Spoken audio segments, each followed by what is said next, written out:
नमस्कार, मैं हूं पद्मजा जोशी। आप देख रहे हैं आज की अड़ी। महाराष्ट्र में 5 दिन बाद वोटिंग होनी है। कहां कैसे वोट बढ़े, इसको ध्यान में रखकर पार्टियां तरह तरह के हथकंडे अपना रही हैं। लेकिन इस सब के बीच महाराष्ट्र चुनाव में जो सबसे बड़ा मुद्दा अभी साफ दिखाई दे रहा है वो है हिंदू एकता का, हिंदू वोट का।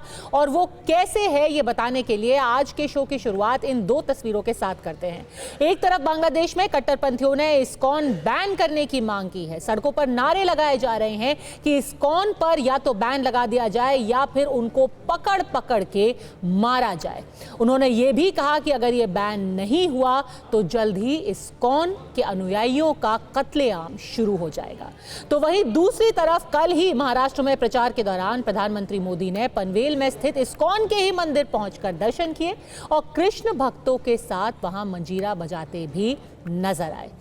अब इन तस्वीरों में जो संदेश है वो एकदम साफ है।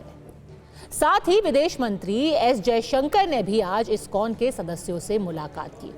ये तस्वीरें हम इसलिए दिखा रहे हैं क्योंकि आपको याद होगा जब पहली बार 26 अगस्त 2024 को आगरा की रैली में यूपी के सीएम योगी आदित्यनाथ ने बटोगे तो कटोगे का नारा दिया था, तब बांग्लादेश में हिंदुओं के खिलाफ हो रही हिंसा का ही उन्होंने उदाहरण दिया था। वही नारा किसी ना किसी फॉर्म में, या तो बटोगे तो कटोगे या फिर एक रहेंगे नेक रहेंगे के तौर पर अब महाराष्ट्र में एक मंत्र की तरह बन गया है। महायुति और भारतीय जनता पार्टी के दिन और आज के दिन एक मैसेज भी दिया गया कि जिन इस्कॉन के लोगों को बांग्लादेश में धमकी दी जा रही है वही भारत में वो एकदम सेफ है, सुरक्षित है। ये एक ऐसा मुद्दा है बांग्लादेश का डायरेक्टली भले ही हो, लेकिन चुनाव में इसको कोई डायरेक्टली मेंशन भी नहीं कर रहा, लेकिन इसका मैसेज साफ पहुंच रहा है क्योंकि ये बात साफ हो गई है कि हिंदुत्व की एकता, हिंदुओं का एक रहना अब महाराष्ट्र के चुनाव में भी एक बड़ा मुद्दा है। लेकिन एक तरफ जहां बीजेपी अपने वोट बेस को यह संदेश दे रही है कि आप इकट्ठा रहिए, एक रहिए, वहीं इसी नारे ने लगता है कि महायुति के अंदर दरार पैदा कर दी है। पहले अजीत पवार, उन्होंने कहा कि ये नारे से मैं इत्तेफाक नहीं रखता, और अब उस फहरिस्त में बाकी और भी कई नेता जुड़ गए हैं जैसे कि पंकजा मुंडे, अशोक चव्हाण, नवाब मलिक। इन सब का कहना है कि ऐसे मुद्दों की, ऐसे नारों की जगह महाराष्ट्र की राजनीति में और महाराष्ट्र के चुनाव में नहीं है। मैं तो योगी जी के नारे में कोई गलत बात नहीं देखता। इस देश का इतिहास देखिए, जब जब ये देश जातियों में बटा, प्रांतों में बटा, समुदायों में बटा, तब तक ये देश गुलाम हुआ। देश भी कटा और व्यक्ति भी कटे। इसलिए बटेंगे तो कटेंगे, ये इस देश का इतिहास रहा है। और मैं समझ नहीं पाता हूं कि अगर कोई ये कहता है कि बांटिए मत और बटिए मत, तो इस पर ऑब्जेक्शन लेने की क्या बात है। जहां तक अजीत दादा का सवाल है, मुझे लगता है कि दशकों अजीत दादा ऐसे विचारों में रहे हैं कि जिन विचारों में सेक्युलरिज्म नाम का एक इस प्रकार का विचार है जो मैं ऐसा मानता हूं कि हिंदू विरोधी है। उसको हमने सबने विरोध किया है। मैंने अकेले ने नहीं, मेरे पार्टियों ने तो किया ही किया। बीजेपी के मुझे किसी ने बताया, पंकजा मुंडे ने भी विरोध किया, वो महाजन। तो विरोध करने से क्या होता है? पार्टी में तो आप हैं वैसे भी ना, महायुति में तो हैं। एक स्टेट के चीफ मिनिस्टर आते हैं और वो बोल देते हैं बटेंगे कटेंगे, तुरंत हमने बताया कि ये उत्तर प्रदेश नहीं है, नॉर्थ में ये चलता होगा। हमारे महाराष्ट्र में शिवशाहू फुले अम्बेडकर की विचारधाराओं से महाराष्ट्र चलता है। देवेंद्र जी का क्या आंसर है मुझे मालूम नहीं। मैंने आपको बताया कि हमें ये कटेंगे बटेंगे पसंद नहीं है। हमारा देश एक है, हम सब भारतीय हैं। हमारे भारतीयों में उपासना पद्धति अलग है। कोई मस्जिद में जाता है, कोई बौद्ध विहार में जाता है, कोई चर्च में जाता है, कोई मंदिर में जाता है। ये अलग अलग हमारी उपासना पद्धति है, पर हम भारतीय हैं, हम एक है। और हम सब ने मिलकर आतंकवाद के खिलाफ, जो हमारे देश में विशेष रूप से हमारी इंटरनल और एक्सटर्नल सिक्योरिटी को ध्यान में लेते हुए हमारे देश में आतंकवादियों के खिलाफ और देश के दुश्मनों के खिलाफ हमने एक होना चाहिए। सबने जात पंथ धर्म भाषा भूलकर, ये उसका स्पिरिट है। लेकिन ये बांटने का एक तरीके से प्रयास है, सब कहा है पूरे भारतीय एक हुई, कहाँ बांटने का प्रयास है। कटेंगे तो कटेंगे। ये लोग उसका गलत इंटरप्रिटेशन करते हैं, ऐसा अर्थ नहीं है। एक तरफ बटेंगे तो कटेंगे पर महायुति में राजनीति जारी है, तो इधर देवेंद्र फडणवीस बिल्कुल फ्रंट फुट पर हिंदुत्व कार्ड खेल रहे हैं और कह रहे हैं कि अब वोट के धर्म युद्ध का वक्त आ गया है। प्रधानमंत्री मोदी ने भी हिंदुत्व के मुद्दे पर ही उद्धव ठाकरे पर निशाना साधा और एक बार फिर उन्होंने चैलेंज दिया कि अगर उद्धव ठाकरे ने अपने पार्टी, अपने हिंदुत्व का रिमोट कंट्रोल किसी और के हाथ में नहीं दिया है तो वो कांग्रेस के मुंह से या कांग्रेस के शीर्ष नेतृत्व के मुंह से बाला साहेब ठाकरे के बारे में या फिर वीर सावरकर के बारे में एक शब्द बुलवा के दिखा दें। आघाड़ी में एक ऐसा दल है जिसने बाला साहब का अपमान करने वाली कांग्रेस के हाथ में अपना रिमोट कंट्रोल दे दिया है और इसलिए मैंने इन्हें चुनौती दी थी कि कांग्रेस के मुंह से, अरे एक बार तो कांग्रेस के शाहजादे से मुंह से निकलवाइए हिंदू हृदय सम्राट बाला साहब ठाकरे। आज तक ये लोग कांग्रेस के शाहजादे से बाला साहब ठाकरे की प्रशंसा नहीं करवा पाए हैं। प्रधानमंत्री के बयान पर महाराष्ट्र की जनता विश्वास नहीं रखती। ये महाविकास आघाड़ी है, हम तीनों एक साथ है, हम एक है और आपसे ज्यादा सेफ है महाराष्ट्र में। और दूसरी बात ऐसे किसका रिमोट कंट्रोल किसके हाथ में है ये जनता तय करेगी। आपने जो शिवसेना तोड़कर एक अलग गुट बनाया है उसका रिमोट कंट्रोल जरूर आपके हाथ में होगा, लेकिन हमारा रिमोट कंट्रोल आपके हाथ में देने से हम बच गए, इसलिए आप हम पर नाराज है। मुझे मालूम है हम स्वाभिमानी लोग हैं, महाराष्ट्र और शिवसेना आपके चंगुल में आने वाली नहीं है। मी जास्त बोलणार नाही, पण माझा सवाल उद्धव ठाकरेजींना आहे, शरद पवारजींना आहे, माझा सवाल काँग्रेसला आहे। अरे उलेमानच्या 17 मागण्या मान्य करताना तुम्ही त्या वाचल्या होत्या का? त्यातली एक मागणी जी महाविकास आघाडीने मान्य केली ती मागणी अशी आहे, 2012 ते 2024 या महाराष्ट्रात जेवढ्या दंगली घडल्या त्या दंगलीमध्ये जेवढे मुसलमान आरोपी आहेत त्या सगळ्या आरोपींना एका झटक्यात सोडून द्या, ही मागणी उलेमांनी केली आणि त्या ठिकाणी महाविकास आघाडीने मान्य केली। हे काय चाललंय या महाराष्ट्रामध्ये? अरे यांना आता आपली ताकद दाखवून द्या। हे जर वोट जिहाद करणार असतील तर आता वोटांचं धर्मयुद्ध करण्याची वेळ आमच्यावर आलेली आहे आणि ती तुम्ही कराल। आज भी आप लोगों के अंदर भय फैलाना चाहते हैं और ये भाषा जो है बटोगे तो कटोगे, ये अच्छी भाषा है कि एक इलेक्टेड चीफ मिनिस्टर इस बात को बोलते हैं। मैं तो कहता हूँ उसको हमें बोलना चाहिए पढ़ोगे तो बढ़ोगे। ये एक सकारात्मक सोच होनी चाहिए। लोगों के अंदर बंटवारा कर कर, टकराव पैदा कर कर, नफरत का माहौल, डर पैदा कर कर वोट लेना, ये कहाँ तक सही हो सकता है? तो ये जो बातें बोली गई हैं, एक हो तो सेफ हो, बटोगे तो कटोगे, इस प्रकार के नारे देने से पता पड़ता है कि बीजेपी बैकफुट पर है। तो ऐसे में अड़ी में आज के प्रश्न है बिल्कुल सीधे, बटोंगे पर क्या महायुति भी बट चुकी है या फिर वो एक रहेगी और चुनाव में सेफ रहेगी? आखिरी दौर में क्या चुनाव अब धर्म युद्ध पर ही है दाव और क्या पीएम की उद्धव के हिंदुत्व पर चोट से ही मिलेगा महायुति को वोट और किसके हाथ में है बाला साहेब की पार्टी का रिमोट?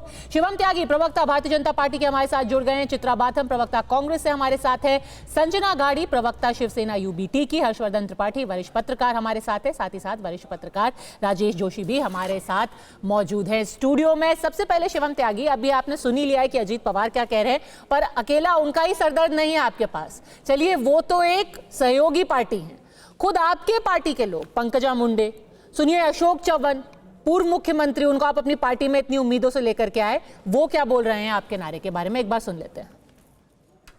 देखिए इसका कोई रेलेवेंस नहीं है। चुनाव में नारेबाजी होती है, चुनाव में घोषणाबाजी होती है।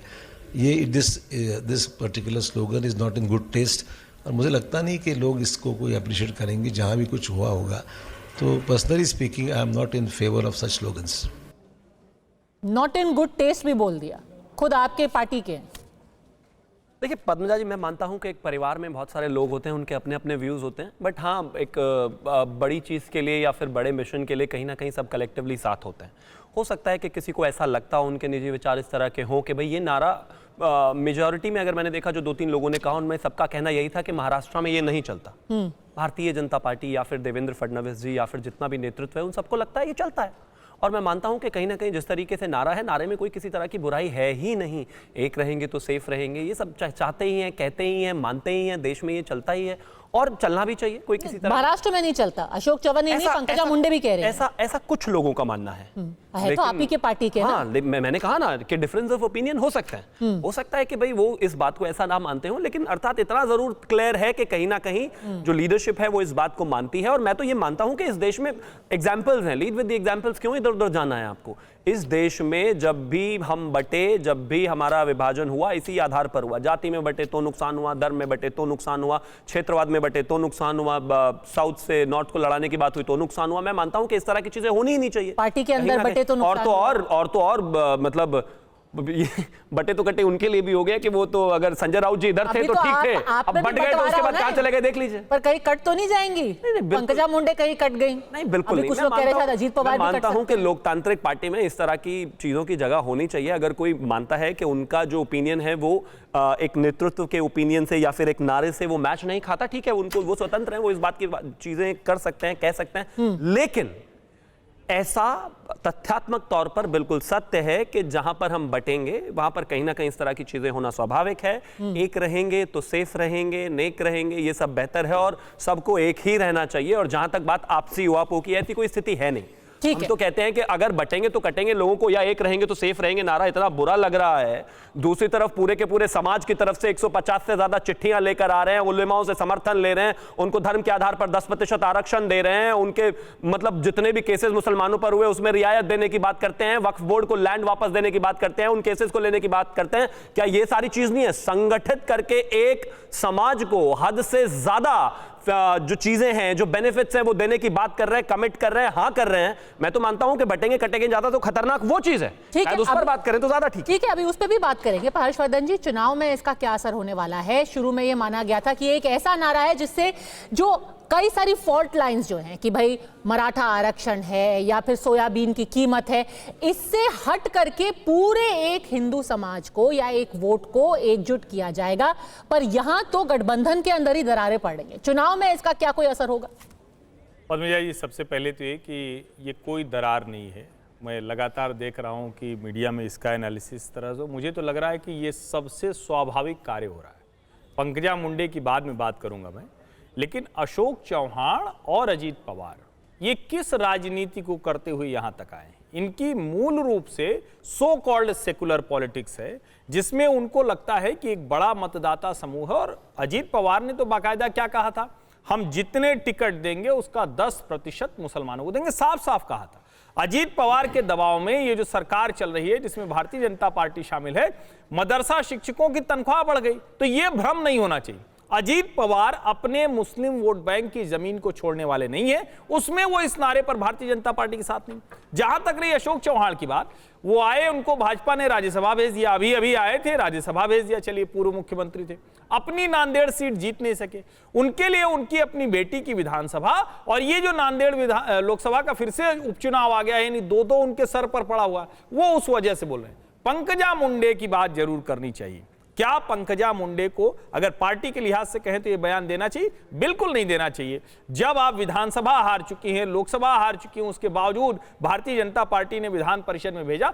इस वक्त महाराष्ट्र में जो मुंडे महाजन परिवार की विरासत संभालने वाले लोग हैं, पूनम महाजन का टिकट कटा, पंकजा चुनाव हारी, ये दोनों नाराज चल रहे हैं। अपनी राजनीति के एक तरह से कहें कि कोशिश कर रहे हैं कि प्रासंगिकता बनी रहे, लेकिन बटोगे तो कटोगे या एक हैं तो सेफ हैं। देवेंद्र फडणवीस ही आज भाजपा का चेहरा है, वो साफ कह रहे हैं, योगी आदित्यनाथ कह रहे हैं, नरेंद्र मोदी कह रहे हैं, और राष्ट्रीय स्वयंसेवक संघ पूरे महाराष्ट्र में जो हिंदुत्व की राजनीति है उसको लेकर बहुत गंभीरता से काम कर रहा है। इस चुनाव में चाहे महाराष्ट्र हो या झारखंड, वो खड़ा, इसको यूं भी कह सकते हैं 24 का सबक लेकर भाजपा आगे बढ़ रही है। ठीक है चित्रा जी, तो यहाँ थोड़ी बहुत आपके यहाँ मतभेद हो सकता है, पर देवेंद्र फडणवीस ने बोल दिया ना, उन्होंने कहा 1-2 लोग होंगे जिनको समझ में नहीं आएगा, हमारे लिए ये धर्म युद्ध है। अभी धर्म युद्ध चल रहा है महाराष्ट्र के अंदर। नमस्ते पद्मजा जी, आपको मेरी आवाज आ रही है? बिल्कुल साफ आ रही है, बोलिए चित्रा जी। पद्मजा जी, मैं आपको ये याद दिलाना चाहूंगी कि थोड़े दिन पहले जब ब्रिक्स समिट में हमारे प्रधानमंत्री जी गए थे, तब उन्होंने यूक्रेन और रशिया का वॉर रुकवाने की कोशिश करी थी और उन्होंने कहा था कि शांति का संदेश देना चाहूंगा और मानवता के लिहाज से हमें ये वॉर रोकनी चाहिए, ऐसा कुछ उन्होंने वहां पे वक्तव्य किया था। मैं आपसे पूछना चाहूंगी कि वो शांति का संदेश सिर्फ और सिर्फ विदेश में देते हैं और सांप्रदायिकता का संदेश वो स्वदेश में देते हैं। ये जो दोहरी राजनीति का मापदंड वो चलाते हैं भाजपा के अंदर, उस कहीं ना कहीं इन्हीं के लोगों ने उजागर कर दी है। पंकजा मुंडे की आइडियोलॉजी तो आज की नहीं है भाजपा की, वो तो आरएसएस से जुड़ी हुई है। उन्होंने तक जब इस चीज को नकार दिया है तो आपको समझना चाहिए कि ये उत्तर प्रदेश नहीं है, ये हरियाणा नहीं है, ये संविधान के रचयिता महामानव डॉक्टर बाबा साहेब अम्बेडकर का महाराष्ट्र है। यहाँ पे सांप्रदायिकता का दलदल या कीचड़ करके कमल खिलने नहीं वाला है। तो यानी कि उत्तर प्रदेश और हरियाणा में सांप्रदायिकता के दलदल में फंसे हुए हैं। हाँ, पूरा का पूरा राज्य सांप्रदायिक है, उत्तर प्रदेश और हरियाणा। जब इन लोग ने कहा कि हरियाणा में इनके जो स्टेटमेंट है उसके लिए 63% स्ट्राइक रेट रहा है, तो आप क्या समझिएगा कि लोगों ने सिर्फ इनके इस पटेंगे तो पटेंगे के ऊपर पता नहीं मीडिया में मतलब अब पूरे राज्य के ऊपर ये मतलब मुझे समझ में नहीं आया कि क्या कहना चाहती हैं आप एक राज्य के इलेक्टेड चीफ मिनिस्टर अगर ऐसा संदेश देते हैं तो क्या समझना चाहिए? आप ही बताइए फिर। नहीं, आप बताइए, आपकी समझ के हिसाब से आप क्या कह रहे हैं? मैं तो यही कह रही हूँ कि वो जहाँ जहाँ जाएंगे वहाँ वहाँ सांप्रदायिकता का दलदल या कीचड़ फैलाने की कोशिश करेंगे, इसीलिए महाराष्ट्र में उनको यहाँ पे उन्हीं के लोगों ने नकार दिया है। ठीक है, शिवन त्यागी, ब्रिक्स में बुद्ध की बात और यहाँ पर धर्म युद्ध की बात और कीचड़। सबसे पहले तो मैं एक चीज कहना चाहता हूं, ये भी शांति का ही संदेश है भाई। इसमें अशांति किसी को कहां नजर आ रही है? हिंदू हमने नहीं बोला, मुस्लिम हमने नहीं बोला, देश की हम बात कर रहे हैं, देश की सीमाओं की हम बात कर रहे हैं, लोगों की हम बात कर रहे हैं, सबको कह रहे हैं कि एक रहेंगे तो सेफ रहेंगे, एक साथ ही रहना चाहिए। मुझे तो नहीं लगता इसमें कोई बुरी बात है, लेकिन उससे भी महत्वपूर्ण बात यह है कि अभी तक तो राहुल गांधी सिर्फ वायनाड में जाकर उत्तर भारतीयों को गाली देते थे और कहते थे कि वो जो है वो सतही लोग होते हैं। आज तो महाराष्ट्र से कांग्रेस की प्रवक्ता ऑफिशियली बैठकर कह रही हैं कि उत्तर प्रदेश हुआ, बिहार हुआ, हरियाणा हुआ, ये सब सांप्रदायिकता भरे राज्य, सांप्रदायिकता है चारों तरफ। अरे कमाल है, मतलब यहां आते हो, चुनाव लड़ते हो, सीटें लेते हो, चले जाते हो, जिस राज्य में जाते हो फिर आकर उत्तर प्रदेश को गाली देना शुरू कर देते हो। अरे अब महाराष्ट्र में हमारे बहुत सारे उत्तर प्रदेश के, हरियाणा के, बिहार के लोग काम करते हैं, कम से कम उनका तो सोचिए। नहीं, उनका तो सोचिए, मतलब कमाल बात हो गई। ऐसे नहीं होगा भाई, ऐसे कैसे होगा बताइए? मतलब यही तो सोच है, यही तो देश को तोड़ने वाली सोच है कि एक राज्य में जाओ दूसरे से लड़ा दो, महाराष्ट्र में जाओ तो गुजरात से लड़ा दो, महाराष्ट्र में बैठो तो उत्तर प्रदेश को गाली देना शुरू कर दो, हरियाणा को गाली देना शुरू कर दो, उनके वोटर्स को गाली देना शुरू कर दो। आप भाई महाराष्ट्र में भी बहुत सारे हैं उत्तर प्रदेश के लोग, कभी भी जीत नहीं पाएंगे। ये नहीं चलेगा, इस तरह की चीजें नहीं चलनी चाहिए। तोड़ तो आप रहे हैं, सच पूछा जाए, अगर देखा जाए तो आप ही तोड़ रहे हैं। इस देश को राज्यों में तोड़ रहे हैं, इस देश को भाषा के आधार पर तोड़ रहे हैं, इस देश को जाति के आधार पर तोड़ रहे हैं, इस देश को धर्म के आधार पर तोड़ रहे हैं। तोड़ना तो आपका काम है और लगातार कर रहे हैं, और उतने से मन नहीं भरा तो एक धर्म को जोड़कर उनसे फतवे भी जारी करवा रहे हैं। तोड़ना तो आप कर रहे हैं सारा। जवाब देने दीजिए। चित्रा जी, बहुत आदर पूर्वक आपको यह भी याद दिला दूं कि इन सारे राज्यों में, इन सांप्रदायिक राज्यों में सबसे पहली सरकार तो आप ही की पार्टी की थी और दशकों तक आपकी पार्टी, गोविंद बल्लभ पंत से लेकर के नारायण दत्त तिवारी तक सारे मुख्यमंत्री उत्तर प्रदेश के तो आपकी पार्टी से रहे मैम। तो मैं आपको वही बता रही हूँ, मैं आपको वही बता रही हूँ कि मैंने उत्तर प्रदेश का संदर्भ योगी आदित्यनाथ के साथ जोड़ा था। आपने पूरे प्रदेश को उसमें घसीट लिया। मैंने योगी आदित्यनाथ के बयान के बारे में कहा था कि वो वहाँ पे अगर चला पाए। आपने फॉलो अप क्वेश्चन पूछा, उसके बाद भी उन्होंने वही कहा। मिला है। ठीक है, हर्षवर्धन जी उस पर एक टिप्पणी करेंगे, फिर मैं डिबेट को ओपन करूंगी। नहीं, ये बहुत ही फासिस्ट मेंटलिटी, ये फांसीवादी मानसिकता है कि अगर आप सरकार में नहीं आएंगे, दूसरे की सरकार बन जाएगी तो पूरा प्रदेश सब सांप्रदायिक हो गए। यही वो मानसिकता है जिसमें रणदीप सुरजेवाला कह देते हैं कि भाजपा को वोट देने वाले राक्षस हैं। शर्म आनी चाहिए इस तरह की राजनीति। इस तरह से आप किसी राज्य को सांप्रदायिक बोल देंगे। हरियाणा सांप्रदायिक हो गया, उत्तर प्रदेश सांप्रदायिक हो गया, इसी देश में नरेंद्र मोदी सत्ता में आ जाएंगे तो देश सांप्रदायिक हो गया। कैसे आप लोग देखते हैं? ये राजनीति का तरीका भला कहां से हो सकता है? स्ट्राइक रेट उनका रहा है। स्ट्राइक रेट और क्या आप बोल रही हैं? आप खुद भी सुनिएगा, इस शो के बाद सुनिएगा कि आप कहना क्या चाह रही, बोल क्या रही है। स्पष्टता तक नहीं है, आपको पता नहीं क्या बोलना है। राष्ट्रीय टेलीविजन चैनल पर आप कुछ भी बोले जा रही हैं। सही बोल रही हूँ, मैं बोल रही हूँ। नहीं, गलत। ही लोग बताए हैं। ठीक है हर्षवर्धन जी, 25 साल से इनके नेता को समझ में नहीं आ रहा है वो बोल क्या रहे हैं, तो ये कैसे समझेंगे? मतलब ये गलत बात है। उनको जवाब देने दीजिए। हाँ बोलिए चित्रा जी।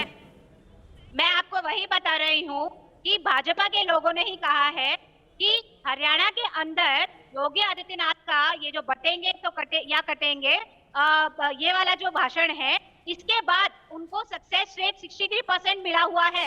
ये इन्हीं के लोगों का कहना है मीडिया के माध्यम से। इनका सक्सेस रेट उतना है ये बता रहे हैं। और ये वॉर रूम की बातें बता रही है, मुझे लग रहा है इनके वॉर रूम में ये डिस्कशन होती है। मैंने मीडिया पे बैठ के ही डिस्कशन ये सुनी हुई है और इसीलिए मैं बता रही हूँ। ठीक है, हम वापस धर्म युद्ध की बात करते हैं। राजेश जी, ये जो एक लाइन में जोड़ दूं पद्मजा जी, जो कह रही कांग्रेस की प्रवक्ता, अगर उसको मान लें तो बटोगे तो कटोगे का नारा प्रभावी है और उसी वजह से हरियाणा जीत गए, ऐसा कांग्रेस प्रवक्ता कह रही। हाँ, ऐसा उनका एनालिसिस है हरियाणा का। पर राजेश जी, ये जो धर्म युद्ध की बात हो रही है, क्या आपको लग रहा है कि ये बात वोटरों के मन में घर कर गई है? हाँ, थोड़े बहुत ऐसे सहयोगी दल हैं जो इत्तेफाक नहीं रखते हैं, जो कह रहे हैं कि हमारे को नहीं लगता ये सही है, पर वोटर इसको हाथों हाथ ले रहा है। और धर्म युद्ध की बात उस वक्त पे की जा रही है जब पड़ोसी बांग्लादेश में क्या हो रहा है ये हर किसी को दिखाई दे रहा है। वहां सच में धर्म युद्ध छिड़ा हुआ है। राजेश जी, देखिए, बांग्लादेश में जो कुछ हो रहा है और हिंदुस्तान में जो कुछ हो रहा है, दो अलग-अलग चीज़ें हैं। बांग्लादेश के नागरिक हिंदू हैं वहाँ पे, इस वक्त उनको कंफ्यूज मैं नहीं करूँगा, कम से कम बाकी जो कुछ करें। इस वक्त मुद्दा हमारे पास महाराष्ट्र और झारखंड के इलेक्शन का है। और जब 2024 में जून 4 को रिजल्ट आए थे तो भारतीय जनता पार्टी एक तरह से पूरी तरह से पीछे हट गई थी। 240 सीटें जब आई थी तो उनको लगा था कि हमारा कौन सा नारा काम करेगा। ऐसा तमाम विशेषज्ञों को लग रहा था कि भारतीय जनता पार्टी अब थोड़ा सा अपना ट्वीक करेगी, रास्ता बदलेगी। लेकिन किसानों के मुद्दे पर और ये रोजगार के मुद्दे पर कुछ भी काम नहीं किया, तो वापस हिंदुत्व का मुद्दा उनको सामने लाना पड़ा। ये उनकी मजबूरी है। बटेंगे तो कटेंगे जो नारा है, इसमें संघ परिवार पूरा शामिल है और संघ परिवार के अलग अलग जो आनुषंगिक संगठन हैं, व्यक्ति हैं और उनके समर्थक पत्रकार हैं, वो अलग अलग भाषाओं में बोल रहे हैं। अभी नितिन गडकरी ने कहा कि उसमें क्या बुराई है, सबको इकट्ठा करना है। अभी यहाँ प्रवक्ता ने भी कहा कि सबको इकट्ठा करना है। कहने दीजिए योगी आदित्यनाथ को कि हिंदू मुसलमान अगर बटेंगे तो कटेंगे। कहने दीजिए नरेंद्र मोदी को हिंदू मुसलमान बटेंगे तो कटेंगे, विदेशी हमला हो जाएगा, गुलाम हो जाएंगे। ये नहीं कहेंगे, क्योंकि मैसेज देना है साफ साफ हिंदुत्व का, धर्म युद्ध का। अजीत पवार ने जो, माफ कीजिएगा, फडणवीस ने जो वहां कहा है महाराष्ट्र में कि जिहाद, लव जिहाद, वोट जिहाद की बात कर रहे हैं, उसके बरक्स वो धर्म युद्ध की बात कर रहे हैं। दरअसल महायुति में बहुत ज्यादा कंफ्यूजन है। उनको डर उन सीटों पर है जहां मुसलमान एक तरह से डिसाइसिव फैक्टर हैं। उन सीटों पर बटेंगे तो कटेंगे का नारा ज्यादा दे रहे हैं। एक नेता उत्तर प्रदेश से आते हैं, उत्तर प्रदेश की राजनीति को वहां फैलाते हैं तो वहां पैनिक फैल जाता है महाराष्ट्र में कि वहां वो काम करने वाली चीज नहीं है। पंकजा मुंडे और अजित पवार जो ये कह रहे हैं वो इसी वजह से कह रहे हैं। और ये महायुति के बीच में जो भयानक कंफ्यूजन है वो रिफ्लेक्ट हो रहा है। इस नारे को गढ़ते वक्त यूपी ध्यान में रहा होगा, हिंदुत्व का एक पूरा जो डायरेक्शन है वो ध्यान में रहा होगा। लेकिन महाराष्ट्र में जिस तरह का वहां का समाज है, वहां ये यूपी का जो इक्वेशन है वो शायद चलने वाला नहीं है। तो महाराष्ट्र में ये धर्म युद्ध का ग्रामर या लैंग्वेज नहीं चलती आप? यही इसी तरह की बात तो है। शिवम त्यागी, ये नहीं चलता, महाराष्ट्र के लोग नहीं ये सब मानते। देखिए, मैं एक चीज कहना चाहता हूं, महाराष्ट्र में अभी सरकार किसकी है, महाराष्ट्र में सरकार किसकी थी, महाराष्ट्र में किसकी सरकार होने वाली है, ये जनता तय करेगी, प्रदेश की जनता तय करेगी। चुनाव के बाद नतीजे तय करेंगे और 23 तारीख को मैं आपके साथ शो पर किसी ना किसी समय में तो होऊंगा ही और मुझे पूरी उम्मीद है कि राजेश जी भी होंगे, तो वो तय हो जाएगा। लेकिन इन्होंने कहा कि अगर हिंदू मुस्लिम वाली बात है तो योगी आदित्यनाथ जी खुलकर आकर कहें कि हिंदू मुस्लिम आपस में एक रहें, अगर बटेंगे तो कटेंगे। मतलब ठीक है, अगली बार ऐसा कोई नारा वारा गढ़ा जाएगा तो मैं पूरी उम्मीद करूंगा कि उनको भी बुलाया जाए, पूछा जाए। विषय बहुत साफ है, क्या चलना है, क्या नहीं चलना है, क्या नारे होने चाहिए, ये इस देश की पॉलिटिकल पार्टीज का, नेताओं का अधिकार है। आप मुझे एक चीज बताइए, मैं फिर से वही कहना चाहता हूं कि यहां किसी तरह का कोई कंफ्यूजन है ही नहीं। एक रहेंगे तो सेफ रहेंगे, वही नारा है। एक रहेंगे तो जो दूसरे लोग हैं वो मलाई खाएंगे, वही नारा है। बटेंगे तो कटेंगे, वही नारा है। मैं मानता हूं सबका सेंस बिल्कुल एक ही जैसा है और इसमें कोई परेशानी नहीं है। और अगर आप ऐसा मानते हैं कि ये नहीं चलता, इससे दिक्कत है, कांग्रेस ऐसा मानती है तो बटेंगे तो कटेंगे महाराष्ट्र में नहीं चलता, तो फिर इतना पैनिक किस बात का है? छोड़ दीजिए ना, नहीं चलेगा तो हमारा ही नुकसान होने वाला है। अगर एक रहेंगे तो सेफ रहेंगे, नारा नहीं चलने वाला और इससे नुकसान होगा हमें, तो करने दीजिए ना, ये तो आपके लिए फायदा है। आप तो हमारे पॉलिटिकल ओपोनेंट है, आप तो चाहेंगे ही कि हम हार जाएं। लेकिन सच ये है कि इस नारे को लेकर समाज में, देश में एक जन चेतना जगी है, जिसको लेकर लोगों को समझ में आया है कि एक रहना चाहिए, एक रहने में ही भलाई है। और जो कुछ लोग इस देश को जाति में, धर्म में, समाज में, भाषा में, क्षेत्रवाद में बांटना चाहते थे, उनकी दुकान बंद हो रही है, क्योंकि उनकी तो पूरी राजनीतिक पैदाइश जो है, जितनी भी क्षेत्रीय पार्टियां हैं, और अब तो कांग्रेस भी कमोबेश उसी तरीके से काम करती है, जितनी भी उनकी पैदाइश है वो सब जाति के आधार पर, धर्म के आधार पर, कास्ट के आधार पर, फिर लिंग्विस्टिक अप्रोच के आधार पर, इन्हीं चीजों पर है। जब सब एक रहना शुरू कर देंगे तो उनकी राजनीति अपने आप ही खत्म हो जाएगी। दरअसल दर्द वहां पर है। ठीक है। और राजेश जी, बार बार कहा जा रहा है कि ये यूपी की जो ब्रांड की राजनीति है, महाराष्ट्र में उसके लिए कोई जगह नहीं है। महाराष्ट्र में क्या अलग राजनीति हुई है? ये महाराष्ट्र ही था जिसने बाल ठाकरे की सरकार बनाई थी। बाल ठाकरे की सरकार नहीं थी, शिवसेना की सरकार बनाई थी, मनोहर जोशी की सरकार बनाई थी, और खुद बाला साहेब ठाकरे ने बोला था कि we stand for a militant Hindutva.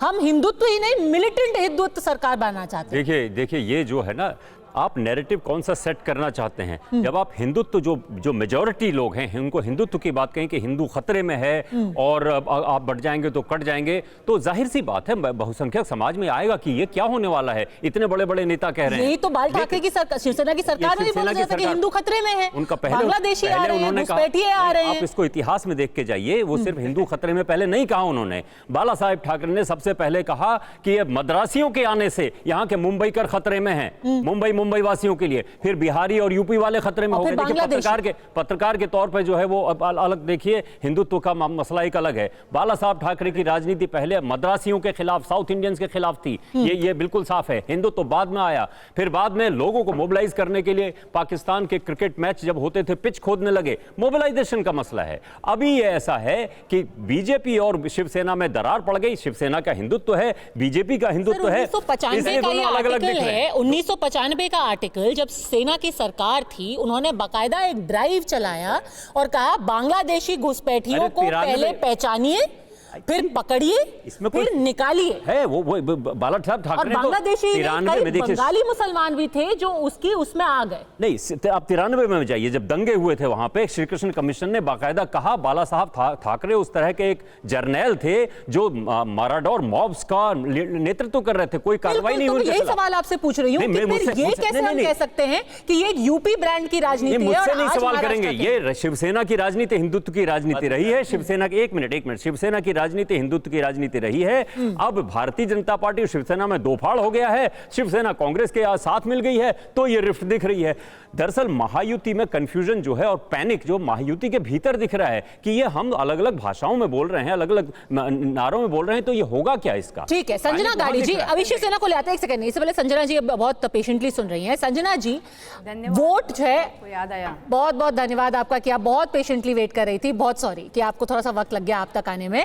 सवाल मेरा आपसे यह है कि प्रधानमंत्री का जो चैलेंज है वो तो आपने भी सुना होगा, क्योंकि अब पूरी जो लड़ाई है वो हिंदुत्व के वोट को लेकर है, और सबसे बड़ा हिंदुत्व वोट के लिए चैलेंजर महाराष्ट्र में भारतीय जनता पार्टी के लिए है आप।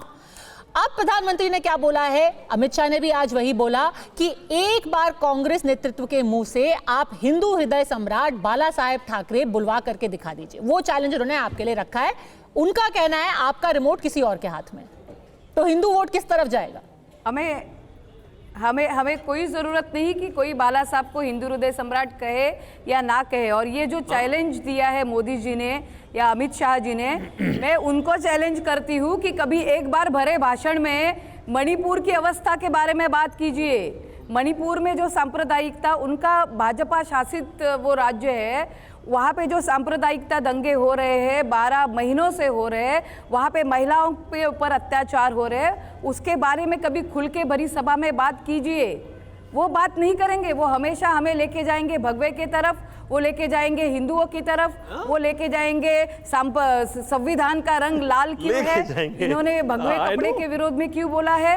आप मुद्दे पे बात कीजिए, महाराष्ट्र की राजनीति के मुद्दे पे बात कीजिए, यहाँ पे महंगाई पे बात करिए, बेरोजगारी पे बात कीजिए। हम कहते हैं हमारा हिंदुत्व क्या है, हृदय में राम और हाथ को काम, ये उद्धव साहब जी का हिंदुत्व है। बिल्किस बानो जैसी मुस्लिम महिला पे बलात्कार करने वाले बलात्कारियों का सत्कार करने वाला अगर आपका हिंदुत्व है, वो हिंदुत्व शिवसेना उद्धव बाला साहब ठाकरे जी को मान्य नहीं है। और बाला साहब ठाकरे जी की अगर आप बात करेंगे, देखिए प्रतिभा चौहान जी रही होगी, प्रणब मुखर्जी रहे होंगे, कांग्रेस के राष्ट्रपति के उम्मीदवार थे और उनको शिवसेना ने सपोर्ट किया है। मुस्लिम लीग के साथ भी शिवसेना की युति थे। साबिर शेख जैसे मुस्लिम मंत्री भी 1995 में सत्ता में बैठे हुए थे, बाला साहब जी के सत्ता में मंत्री थे वो। इसलिए आप इस तरह का कोई एजेंडा फिक्स करने की कोशिश मत कीजिए। महाराष्ट्र की जनता एकात्मता का महत्व जानती है और इनका बटेंगे तो कटेंगे, ये सिंपल है। इनके वोट नहीं बटने चाहिए, इनके वोट अगर हम लोग बटेंगे तो इनके वोट कटेंगे, ये इनको कहना है। और शिवम त्यागी, दोनों हिंदुत्व अलग है। रहोगे तो अदानी और हम सेफ रहेंगे, ये इनका कहना है। ये इनके सब घोषणाओं के पीछे के वाक्य महाराष्ट्र की जनता पूरी अच्छी तरह से पहचानती है। इसलिए ये सब बातों पे यहाँ पे इलेक्शन होने वाला नहीं है। महाराष्ट्र की जनता, सुप्रीम कोर्ट ने भी हमारा न्याय नकारा, केंद्रीय निवडणूक आयोग ने हमारा न्याय नकारा। आज महाराष्ट्र की जनता राह देख रही थी कि कब जनता की दरबार में ये सब चीजें आए। ठीक है, आज एजेंडा सेट मत कीजिए आप बार बार रिमोट की बात करके, क्योंकि आज उद्धव जी का मैं एक इंटरव्यू देख रही थी, उन्होंने कहा मेरा हिंदुत्व वो नहीं है जो घर में आग लगाए, मेरा हिंदुत्व वो है जो घर का चूल्हा जलाए। शिवम त्यागी, देखिए, मैं तो आज जब प्रवक्ता बोल रही थी शिवसेना की, मुझे एक बार वाकई ही ऐसा लगा कुछ सेकंड के लिए कि या तो एआईएमआईएम के प्रवक्ता बोल रहे हैं या मुस्लिम लीग के प्रवक्ता बोल रहे हैं। बाला साहब आपको क्या लगे उससे हमें क्या? मैंने कहा ही नहीं आपको कुछ होना भी चाहिए, मुझे बोलने दीजिए। डाल रहे थे मैं बीच में नहीं बोल रहा। त्रिवार सत्य हो गया, कोई लाभ नहीं, प्लीज मुझे बोलने दीजिए, मेरा समय है, मैं लड़ सकता हूं लेकिन कोई लाभ नहीं है। Thank you. मतलब कमाल बात है कि बाला साहेब ठाकरे के साथ रहकर उद्धव जी जो नहीं सीख पाए 50-60 सालों तक, वो कुछ उलेमा ने सिखा दिया उनको। उलेमा ने सिखा दिया उनको। भाई आज भाजपा की बोल दीजिए, इसका कोई लाभ नहीं है, इससे कोई लाभ नहीं। आप देर से बोलिए, के बीच में बोलेंगे। मतलब उलेमा ने उनको उतना सिखा दिया। कहती है ये भारतीय जनता पार्टी वाले तो हमें जो है भगवा की तरफ लेकर जा रहे हैं, ये भारतीय जनता पार्टी वाले तो हमें हिंदुत्व की तरफ लेकर जा रहे हैं। ये बाला साहेब ठाकरे को कोई हिंदू हृदय सम्राट ना कहे, हमें कोई फर्क ही नहीं पड़ता। अरे गजब बात हो गई। मतलब ये शिवसेना है। कहते नहीं, हमने तो मुस्लिम लीग के साथ भी सरकार, ये बढ़ा रहे, पगार उनका बढ़ा रहे, इसके बारे में बात नहीं करेंगे। इससे कोई फायदा नहीं है। आपने जो बोलना था बोल दिया। आप करते हैं तो क्या? अगर आपने सबका साथ, कोई फायदा नहीं, आवाज ही नहीं जाएगी, लाभ ही नहीं है। वो अगर किया होता तो आज कटेंगे या बटेंगे, कटेंगे तो बटेंगे, एक है तो सेफ है, ऐसी घोषणाएं लाने की जरूरत नहीं पड़ती थी। आपने, बीजेपी ने गए 10 साल में सबका साथ सबका विकास नहीं किया है। ठीक है, इसलिए ऐसी खोखली घोषणाएं लेके उन्हें आना पड़ रहा है। ठीक है, अब उनको बात पूरी करने दीजिए, फिर मैं आपको पूरा मौका फिर से वही कह रहा हूं कि अगर आज बाला साहेब ठाकरे होते, इस स्पीच को सुन रहे होते, तो शर्तिया वो आज ही इसको शिवसेना को बंद करके ताला लगा के कहते थैंक यू, मुझे ऐसी विचारधारा नहीं चाहिए। बिल्कुल ठीक बात है, हमारी ऐसी विचारधारा नहीं है, हमारी ऐसी विचारधारा नहीं है जो अबू आदमी जैसा व्यक्ति बाला साहेब ठाकरे को कहे सिनाइल और बूढ़ा वो न जाने क्या क्या, हम उसके साथ खड़े रहे। हमारी ऐसी विचारधारा नहीं है कि 151 उलेमाओं से जो है पत्र लेकर मुसलमानों की चाटुकारिता करें और मौलवियों के तलवे चाटे। हमारी ऐसी विचारधारा नहीं है। हमारी हिंदुत्व की विचारधारा है, खुलकर विचारधारा। और यही तो हम कहते थे कि बाला साहेब ठाकरे के ना होने की वजह से आज उद्धव ठाकरे कहां पहुंच गए हैं, ये आपको सामने दिखाई दे जाएगा। ये आपको सामने दिखाई दे जाएगा कि हिंदुत्व की बात करने वाले लोग, भगवा की बात करने वाले लोग आज उलेमाओं के कदमों में बैठे हुए हैं। संजना जी, रहमो करम पर चल रहे हैं उलेमाओं के। संजना जी, हिंदुत्व लेके चल रहे हैं। नहीं, बस कीजिए, बस कीजिए भाई, क्यों बदनाम कर रहे हैं? संजना जी, उलेमाओं के हाथ में रिमोट कंट्रोल है, बोल रहे हैं शिवम त्यागी। आपका 400 पार क्यों नहीं हुआ, इसका आंसर आप नहीं, आपका हो गया 400, सरकार आपकी है, प्रधानमंत्री उद्धव ठाकरे बन गए था ना, यही महाराष्ट्र आपको बताएगा। विधान अगली बार हो जाएगा 400, कोई बात नहीं, लेकिन आपका कितना हुआ बताइए ना। उद्धव ठाकरे मुख्यमंत्री भी नहीं है, प्रधानमंत्री तो छोड़ो। आज महाराष्ट्र आप हमसे बटे थे तो देखिए कहां पहुंच गए। अगर एक रहते तो सेफ रहते। महाराष्ट्र का निर्णय आप ले लीजिए 20 तारीख को। संजना जी, उद्धव ठाकरे अगर भाजपा के साथ रहते तो सेफ रहते, एक रहते तो सेफ रहते। यही तो हम कह रहे हैं, बटेंगे तो फिर दिक्कत हो जाएगी। संजना जी, आपके ऊपर इल्जाम ये लगाया जा रहा है कि आपका रिमोट कंट्रोल किसके हाथ में है, उलेमा के हाथ में या कांग्रेस के हाथ में? ये बार बार आपके बारे में कहा जा रहा है, जवाब दीजिए। तो क्या उनको, वही मैं बोल रही हूँ ना कि उनको उनका फेक नैरेटिव फिक्स करना उनका काम है, यही पागल की तरह ये लोग कर रहे हैं। इनका रिमोट किसके हाथ में बताइए? यहाँ पे मिंदे के हाथ में है जो गुंडागिरी कर रहे हैं, यहाँ पे खोरगिरी कर रहे हैं इनके उम्मीदवार, उनके हाथ में। अजीत दादाजी के हाथ में जो खुद ही कह रहे हैं कि बटेंगे तो कटेंगे, यहाँ पे नहीं चलेगा। इनका रिमोट कंट्रोल है किसके हाथ में? शिवसेना का रिमोट कंट्रोल, हमारा रिमोट कंट्रोल माननीय उद्धव साहब के हाथ में रहता है, और कौन से निर्णय लेने हैं, कब लेने हैं, वो उन्हें बराबर मालूम रहता है। तो इसलिए तो ठीक है, जनता के हाथ में, एक सेकंड, उद्धव ठाकरे जी के हाथ में रहता है ना? उद्धव ठाकरे जी के हाथ में अगर रहता है तो कह दीजिए, जिस तरीके से कांग्रेस ने, नाना पटोले ने कहा है कि 10% आरक्षण मुसलमानों को धर्म के आधार पर मिलेगा, आप अगर सरकार में आएंगे, जो कि नहीं आएंगे, तो नहीं देंगे। कह दीजिए एक बार, कह दीजिए। मैं मान लूंगा कि ये रिमोट कंट्रोल उद्धव ठाकरे के हाथ में ही है अपना। कह दीजिए मुसलमानों को धर्म के आधार पर कोई आरक्षण नहीं मिलेगा, बोल दीजिए। आज साबित कर दीजिए कि आप बाबा साहब ठाकरे की पार्टी से, कर दीजिए साबित। सरकार इसका निर्णय लेने वाली है, तो ऐसे कोई आरक्षण का प्रॉमिस नहीं तो नहीं देंगे ना। मुसलमानों को आरक्षण नहीं मिलेगा 10%। आरक्षण आखिर में केंद्र कह दीजिए, पास जाने वाला है। कह दीजिए, कह दीजिए मुसलमानों को 10% आरक्षण नहीं देंगे हम। आपको कि ऐसा कोई आरक्षण के बारे में कोई प्रॉमिस नहीं किए गए हैं सर। नहीं तो कह दीजिए नहीं देंगे हम। बात नहीं हुई है, नहीं किया है, लिखित में समर्थन है। 50% के नहीं, कांग्रेस के साथ चुनाव में है आप, कांग्रेस आपका अलाय है, कांग्रेस के साथ चुनाव लड़ रहे हैं, मिलकर सीट शेयरिंग हुआ है, तो कह दीजिए कि मुसलमानों को 10% आरक्षण नहीं दिया जाएगा। मैं मान लूंगा उलेमाओं के हाथ में नहीं चल रहा। आप हम समझते हैं आपके ही युति के लोग बुरखा वाटप कर रहे हैं भाईखाला जैसे एरिया में। आपको करना पड़ रहा है ना सर, उधर मत जाइए। वोट नहीं मिल रहे हैं, ये आपका पेट दर्द है। नहीं ऐसे नहीं, ठीक है, वो ठीक है। देखिए संजना जी, आप मेरी बहन की तरह, मैं फिर से रिक्वेस्ट करता हूँ, एक दूसरे से आराम से संवाद करते हैं। आप ये कह दीजिए, आप नहीं, आप बहन की तरह, आप ये कह दीजिए, आपके तो गले में भी भगवा है, आप ये कह दीजिए कोविड में मंदिर आप ये कोविड, आप ये कह दीजिए। देखिए आप मेरी बहन की तरह, एक एक करके प्लीज, एक एक करके बस एक सेकंड का सवाल पूछेगा और फिर उनको इंटरप्ट मत कीजिए। तब इस्लाम खतरे में बोला जाता जी, बस एक सवाल। संजना जी एक सेकंड, ऐसे नाराजगी नहीं, छोटे भाई से ऐसे नाराज नहीं होते, प्लीज एक सेकंड, 10 सेकंड दे दीजिए। हिंदू खतरे में, नहीं संजना जी, अफगान में हिंदू खतरे में, हिंदुओं को तो तिरस्कार कर ही दिया आपने, वो छोड़ दीजिए, 10 सेकंड दे दीजिए। संजना जी क्या कर रहा है केंद्र सरकार? एक एक कर क्या कर रहा है केंद्र सरकार? अपना सवाल, अगर हर जगह में सवाल पूछे हैं, छोटा केंद्र सरकार की धुरा जो भाजपा संभाल रही है वो संजना जी, ठीक है संजना जी, आपको आवाज आ संजना जी, आप बड़ी बहन है, मैं बड़ी शालीनता से, आप हमारे पुराने अलाय भी हैं, इतनी नफरत भी ठीक नहीं। आप यहां पर ये कह रही हैं कि उद्धव ठाकरे जी का रिमोट उलेमाओं, हिंदुत्व ऐसे है जो हमें हमारे, आप बोल दीजिए ना, ऐसे नहीं, मतलब संजना जी एक सवाल सुनिए, मैं आपको फिर आप जवाब दीजिए। आप हमारे पुराने अलाय थे, सब कुछ सवाल पूछिए, लेकिन वो सुनेंगे नहीं तो फायदा क्या? संजना जी, मेरा आपसे एक निवेदन है, आपने कहा कि उद्धव ठाकरे जी का रिमोट उनके खुद के हाथ में है, उलेमाओं के हाथ में नहीं है। आप यहां पर टीवी 9 भारतवर्ष पर देश के सामने ये कह दीजिए कि अगर हम सरकार में आते हैं, जो कि नहीं आएंगे, तो 10% आरक्षण मुसलमानों को धर्म के आधार पर नहीं मिलेगा। उनको जवाब देने का मौका दीजिए और इंटरप्ट मत कीजिए।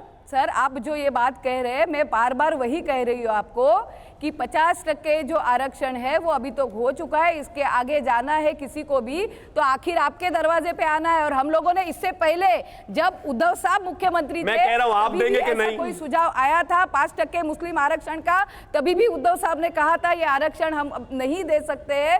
50% आरक्षण का मुद्दा अलग जगह पे है, मराठा आरक्षण का मुद्दा है, धनगर आरक्षण का मुद्दा है। अब वो किसी मुद्दे पे बात मत कीजिए। फिलहाल तो आपकी सरकार थी ना सर, यहाँ पे केंद्र में आपकी थी, आपने क्या किया? आप कैसे हमसे सवाल पूछते हैं? ठीक है, एक सेकंड, चित्रा बाथम भी इसमें कुछ जोड़ना चाहती है, फिर मैं हर्षवर्धन जी और राजेश जी पे आऊंगी। आपके हर सवाल का जवाब दे। चित्रा जी तो कहेंगे 20 ले लीजिए, कोई आप महाराष्ट्र में जो इतना बड़ा मुद्दा है मराठा आरक्षण, धनगर आरक्षण, आप नहीं बोलेंगे क्योंकि आपको भी मालूम है 50% आरक्षण। ठीक है, अब कांग्रेस को बोलने दीजिए, तो केंद्र सरकार। संजना जी अब कांग्रेस को बोलने दीजिए। हाँ पद्मजा जी, मैं इनसे पूछना चाहूंगी, महायुति की सरकार में वक्फ बोर्ड को 10 करोड़ का एलोकेशन किसने किया? महायुति की सरकार में देवेंद्र फडणवीस ने अपनी छाती थपथपाते हुए विधानसभा के अंदर कहा था कि जिनको 30 जातियों को इन्होंने ओबीसी के अंडर में आरक्षण दिया है, महायुति की सरकार में इन्होंने अभी बताया ना कि सबका साथ सबका विकास बताते हुए इन्होंने उलेमाओं का जो 6,000 रुपए मिलते थे उसको 16,000 किसने किया? तो अगर ये करे तो ये किसके ब्रांड के अंदर हमने उलेमाओं को नहीं दिया, ये क्या कुछ भी कह रहे हैं। मदरसा में पढ़ाने वाले अध्यापकों को दिया है। चित्रा जी नहीं, ऐसे नहीं, ऐसे नहीं, ऐसे नहीं। मान लिया राहुल गांधी जी आपके लीडर है, कुछ भी थोड़ी ना कह के चले जाएंगे आप। गलत बात है, गलत बात। जो है वो कुछ भी मेरा विरोध है, विरोध है। सिखा के भेजेंगे क्या? ठीक है, वापस मुद्दे पर आते हैं। हर्षवर्धन जी, ये बात बहुत साफ है कि एक टारगेट चुन लिया है भारतीय जनता पार्टी ने महाराष्ट्र में हिंदू वोट के लिए अटैक करने के लिए, और वो है उद्धव बालासाहेब ठाकरे। क्या आपको लगता है कि ये काम कर रहा है? क्योंकि उद्धव ठाकरे ने जो अपना फॉर्मूला बनाया है वो बिल्कुल साफ है कि अब उनको जो कोर उनका मराठी वोट भी है, साथ में हिंदुत्व वोट भी है, और अब मुसलमान वोट भी हाँ उनके पास आ रहा है कांग्रेस के साथ गठबंधन की वजह से। क्या वो ज्यादा मजबूत नहीं लग रहा है वो कॉम्बिनेशन अभी? नहीं पद्मजा जी, देखिए ये तो स्पष्टता से समझना चाहिए कि हिंदुत्व का वोट और मुस्लिम वोट बैंक एक साथ नहीं चलेगा। कम से कम जो भारत की राजनीति है वो बहुत स्पष्ट तौर पर दिखाती है। और चूंकि पिछले कुछ समय का आप हिस्टोरिकल डेटा देखें तो आफ्टर 2014 से जब से नरेंद्र मोदी युग कहते हैं, भाजपा 25, 26, 27 ऐसे प्रतिशत का मत वहां पाती रही। शिवसेना के लिए अपना 15-16 प्रतिशत बचाना कठिन हो रहा। जो लोकसभा के चुनाव थे उसमें सीटें भले दिखती हैं कि उद्धव बाला साहब ठाकरे के पास जा रहा है, लेकिन अगर परसेंटेज देखेंगे तो कंपैरेटिव टर्म में एकनाथ शिंदे के पास जा रहा है। अगर 5% भी हिंदुत्व वाला मतदाता उद्धव बाला साहब ठाकरे की पार्टी की तरफ से इधर आ गया तो समझ लीजिए महाविकास अघाड़ी के लिए बहुत बड़ा नुकसान होने जा रहा है और महायुति को बड़ी लीड मिलेगी। ये बहुत साफ दिखता है। इसीलिए भाजपा हिंदुत्व की राजनीति, जो विकास और हिंदुत्व उसका पुराना फॉर्मूला है, उसी पर टिकी हुई। पर हिस्टोरिकली महाराष्ट्र में क्या हमेशा से अघाड़ी के लिए या फिर कांग्रेस के लिए डीएमके वाला वोट नहीं होता था? यानी कि आपके साथ धांगड़ है, मुसलमान है और कुनबी है, तो एक हिंदुओं का एक सेक्शन भी रहता था और मुसलमान वोट भी रहता था उनके साथ। निश्चित तौर पर जो महाराष्ट्र की राजनीति रही है उसमें भारतीय जनता पार्टी और शिवसेना मिलकर भी उस तरह से नहीं पहुंचते थे। लेकिन जरा 14 के बाद का समीकरण देखिए कि भारतीय जनता पार्टी को 27.81% मत मिलते हैं, 122 सीटें मिलती हैं अकेले लड़कर। दोनों अलग अलग लड़े थे, शिवसेना और भारतीय जनता पार्टी। उसके बाद आप 2019 देखिए, भाजपा जब उस स्थिति में रहती है तब भी 105 सीटें उसको मिलती हैं। तो कुल मिलाकर जो पैन महाराष्ट्र पार्टी है वो अकेली भारतीय जनता पार्टी है। जो धनगर कुनबी वोट है वो भारतीय जनता पार्टी की तरफ शिफ्ट हुआ। बार बार जिसको हम कहते हैं जो ओवरऑल जो कॉम्बो दलित पैक है, एक बड़ा वर्ग है जो विदर्भ में मुश्किल खड़ी करता है, कांग्रेस के साथ जुड़ा है। लोकसभा चुनाव में 10 में से 8 सीटें अगर कांग्रेस जीत गई तो वो महाविकास अघाड़ी जीत गई तो वो उसका परिणाम दिखता है। लेकिन अब भारतीय जनता पार्टी उसी को रिवर्स करने की कोशिश कर रही और उसके पास जो बेस वोट है वो बड़ा वोट बैंक है, मजबूत वोट बैंक है। राजेश जी, यही हिंदुत्व वोट खिसक रहा है क्या महायुति की तरफ?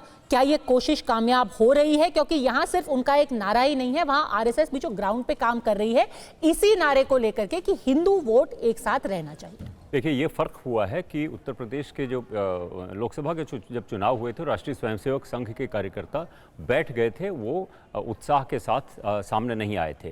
लेकिन हरियाणा में हमने देखा कि राष्ट्रीय स्वयंसेवक संघ के कार्यकर्ताओं का बहुत आगे बढ़ करके उन्होंने प्रचार किया। महाराष्ट्र में अभी जो संघ ने बाकायदा इसको आगे बढ़ाया है, सजग रहो का एक उन्होंने अभियान चलाया है।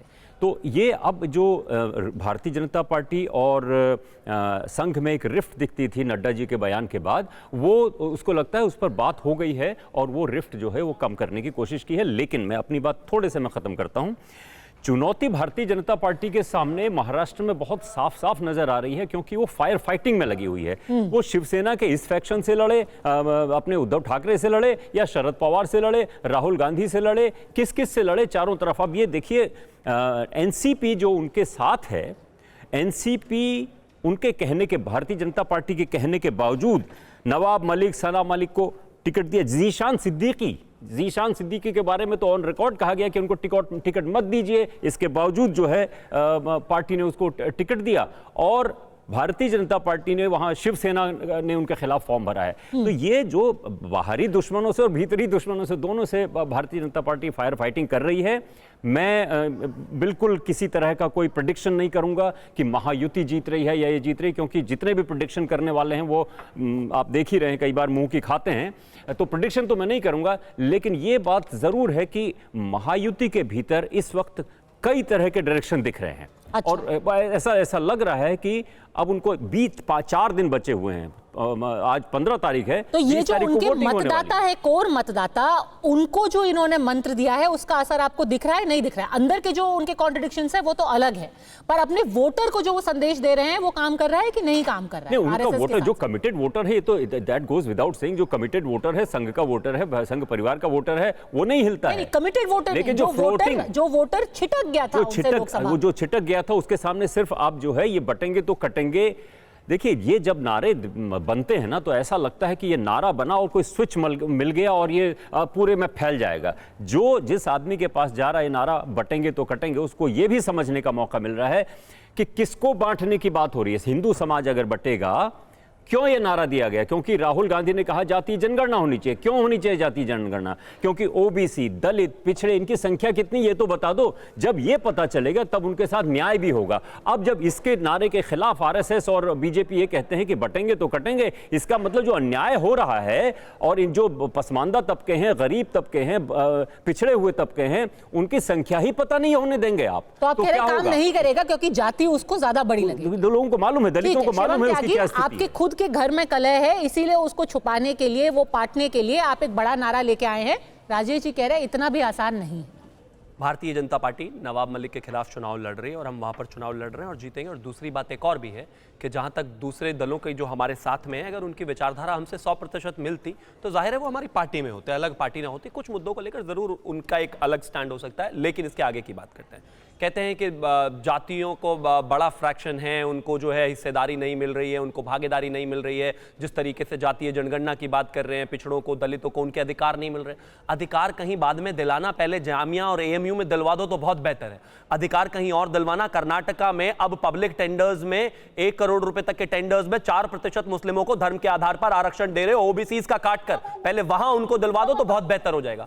अधिकार 4% तेलंगाना में है, जो मुस्लिमों को आरक्षण दिया जा रहा है उसको हटाकर ओबीसी का हक छीना जा रहा है, उसको दिलवा दो, बहुत बेहतर है। अधिकार पश्चिम बंगाल में दिलवा दो, जहां 100 की 100% मुस्लिम जातियों को ओबीसी में डाल दिया गया। कैटेगरी 1 AB 2B और A। चित्रा जी एक एक करके प्लीज, एक एक करके प्लीज। अभी हम वापस चित्रा जी को एक एक करके रखिए प्लीज। जगहों पर आरक्षण ओबीसी का कांग्रेस वाले खाते जा रहे हैं, लगातार मुस्लिमों को आरक्षण देते जा रहे हैं। जिन यूनिवर्सिटीज में 2011 तक पिछड़ों को और दलितों को आरक्षण मिलता था, उनका छीनकर मुसलमानों को दे दिया और टीवी पर आकर कहेंगे नहीं नहीं हमें तो जातीय जनगणना करानी। अरे जहां राज्यों में हो पहले जातियों के साथ, वहां तो न्याय कर दो। विषय बहुत साफ है, कोई एजेंडा नहीं है। अगर कोई जात की बात करता है, इस तरह की बात करता है, सीधा है कि सिर्फ उनको लगता है कि शायद उस तरीके से उनको कुछ मिल जाए। एजेंडा साफ है। उलेमाएं जो हैं अपने पत्र देंगी, समर्थन पत्र देंगी, एजेंडा देंगी, पॉइंटर्स देंगी, डिमांड्स देंगी। राहुल गांधी, उद्धव ठाकरे, शरद पवार उनको फुलफिल करने के लिए एकदम दंडवत कि कोई बात नहीं सर, हम सरकार में आ जाएंगे तो जो आप कहेंगे करेंगे। और उसके साथ साथ टीवी पर बैठकर कहा जाएगा कि नहीं नहीं जातियों के साथ न्याय नहीं हो रहा। जातियों के साथ आज तक अगर किसी ने सबसे ज्यादा न्याय किया है, आरक्षण पर सबसे ज्यादा किसी ने चोट की है, आरक्षण की सबसे ज्यादा लूट अगर किसी ने की है तो वो कांग्रेस ने की है, और वही जारी रहने वाली है। संविधान को खत्म करने वाले अगर कोई है तो वो कांग्रेस ही है। ठीक है, तो घूम फिर के बाद वहीं पे आ जाती है चित्रा जी की वहां से फतवा आएगा तो यहाँ से युद्ध का उद्घोष भी होगा। झूठ मत बोलिए, ऐसी कोई बात नहीं हुई है। इन्होंने हुई है फोटोशॉप हुई है, ये फैला रहे हैं। फोटोशॉप चित्रा जी हुई है। इनके खिलाफ इलेक्शन कमीशन में हमने कंप्लेंट भी दायर कर दी। चित्रा जी कल पता चला है कि राहुल जी उलेमा से मिले हैं, आप भी थे वहां पर। राहुल जी सबसे मिलते हैं। नहीं कल मिले हैं उलेमा से, आप भी थे वहां पर, ऐसा कहा जा रहा है। आपको बता रही हूँ ना, आपको उसके पहले नहीं आप भी थे वहां पर, ऐसा कहा जा रहा है। ये देखिए बताइए, छुप छुप कर उलेमाओं से मिल रहे हैं समर्थन के लिए। आप तो एक्सेप्ट भी कर रही हैं चित्रा जी। भारत जोड़ो यात्रा में तो राहुल जी लाखों लोगों से मिले हैं, हिंदू मुस्लिम ईसाई सभी, यानी कि मिले हैं। देखिए कल ही उलेमाओं से मिले हैं सब, मतलब उलेमाओं से मिल के मुस्लिमों के वोट की सेटिंग की जा रही है। 100 करोड़ हिंदू का कोई लेना देना नहीं है, मुसलमानों की वोट चाहिए बस, सिर्फ इनको और कोई चाहिए ही नहीं। बेशर्मी से ये बातें नहीं, बेशर्मी किसकी है तो देख रही है जनता। नहीं, ऐसे नहीं चलेगा भाई। मतलब पिछड़ों का हक खाकर मुसलमानों को दोगे, ऐसे कैसे चलेगा? ऐसे नहीं होने देंगे हम। ठीक है, राजेश जी कुछ बोलना चाहते हैं? बीजेपी से बचेंगे, मित्रा जी, सेफ रहेंगे। एक छोटी सी टिप्पणी मैं करना चाहता हूँ। भारतीय जनता पार्टी के प्रवक्ता ने अलीगढ़ मुस्लिम यूनिवर्सिटी का जिक्र किया और कहा कि SC/ST को वहाँ AMU भी कहा आपने। हाँ। सुप्रीम कोर्ट ने ये फैसला किया है कि AMU का जो माइनॉरिटी स्टेटस है वो बरकरार रखना चाहिए। न Bharatiya Janata party supreme court से ऊपर है, न कांग्रेस सुप्रीम कोर्ट से ऊपर हाँ, है। लेकिन हम ऐसा मानते हैं कि बिल्कुल गलत है। एक मिनट, दूसरा जो आपने उलेमाओं से मिलने की जो बात की है, उलेमाओं से तो मोहन भागवत भी जाके मिलते हैं। वो मोहन भागवत भी कहते हैं कि उलेमा हमारे तो ये कहते हैं कि हमें वोट दे दो, वोट हमें जिता दो, लेकिन संघ का अध्यक्ष बना दो। मुझे कमाल बात है। नरेंद्र मोदी भी मिलते हैं, माफ कीजिए, कोई किसी से भी नरेंद्र मोदी भी मिलते हैं, प्रधानमंत्री भी मिलते। उलेमा से मिलना इस मुल्क में, उलेमाओं से मिलना कोई अपराध नहीं है। कांग्रेस मिले या भारतीय जनता पार्टी मिले या नरेंद्र मोदी मिले, उलेमाओं से मिलना अपराध नहीं है। उलेमा अपराधी नहीं होते हैं, मिलना भी अपराध नहीं है। उलेमा अपराधी नहीं होते हैं, भी अपराध नहीं है। मुसलमान अपराधी नहीं है, लिखना भी अपराध नहीं है। आतंकवादियों को यहीं छोड़ देना भी अपराध नहीं है। उलेमा और आतंकवादी बराबर नहीं होते हैं। जहां मुसलमान आ जाता है वहां सारे अपराध खत्म। नहीं, ठीक है, देखिए उनको जेलों से। देखिए एक तरफ इक्वेट करना मुसलमान और उलेमा एक जैसे और आतंकवादी वहाँ एक तरफ मुलाकात हुई है या मुलाकात में कुछ वादे किए गए हैं कि वोट के बदले में कुछ वादे पूरे किए जाएंगे। बहरहाल अब भारतीय जनता पार्टी ने जो दाव खेला है वो बहुत साफ है कि वो हर किसी को एकजुट करने के लिए उन्होंने कह दिया है कि अब ये महाराष्ट्र में एक धर्म युद्ध है। वोटर क्या इसको सच में युद्ध मानता है और इस युद्ध का क्या परिणाम निकालता है, सबकी नजर रहेगी। अड़ी में आज आप सबका हमसे जुड़ने के लिए बहुत बहुत धन्यवाद।